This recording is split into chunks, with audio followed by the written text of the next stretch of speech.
Well, as we said in our Mix It Up segment 20 minutes ago, the DR show thinks it's counterproductive to play the blame game with Arizona.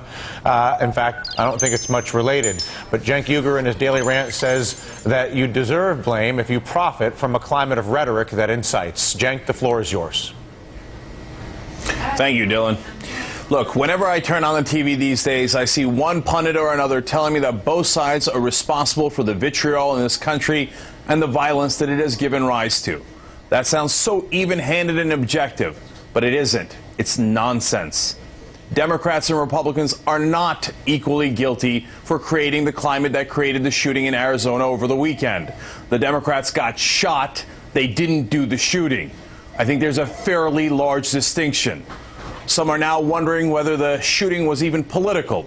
Look, Jared Loughner is a grade A psycho, but just because he's psychotic doesn't mean it wasn't political.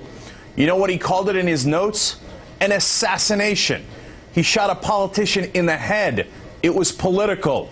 Was Loughner directly driven to this by conservative commentators?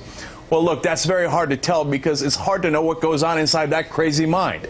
And I do know a nut shot Ronald Reagan in the 1980s. But I also know that some conservative leaders have created an atmosphere that festers violence today. Let's look at quotes from our time from right-wing ideologues and politicians. There are dozens of examples, but I'll give you three to keep it quick. Here's Rush Limbaugh, quote, "I tell people, don't kill all the liberals. Leave enough so we can have two on every campus, living fossils, so we will never forget what these people stood for."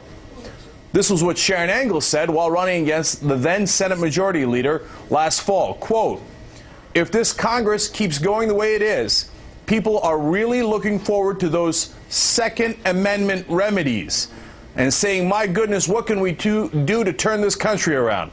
I'll tell you, the first thing we need to do is to take Harry Reid out." And then here's Michelle Bachmann, the congressional darling of the far right.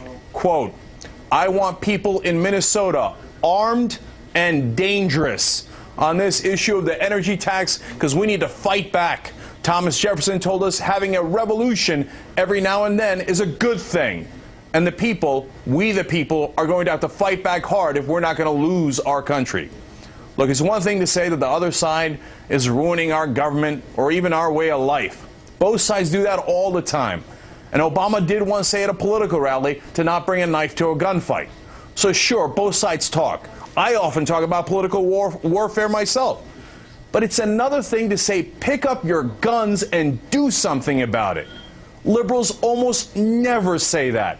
Conservatives say it all the time. Then pretend to be surprised when people actually do it. Since 2008, there have also been dozens of examples of right-wingers shooting and killing liberals, Democrats, and government officials, like domestic terrorist Scott Roeder, who shot and killed Dr. George Tiller. How many times did Bill O'Reilly call Dr. Tiller a baby killer on air? Again, for the sake of conserving time, I'll only give you two other examples.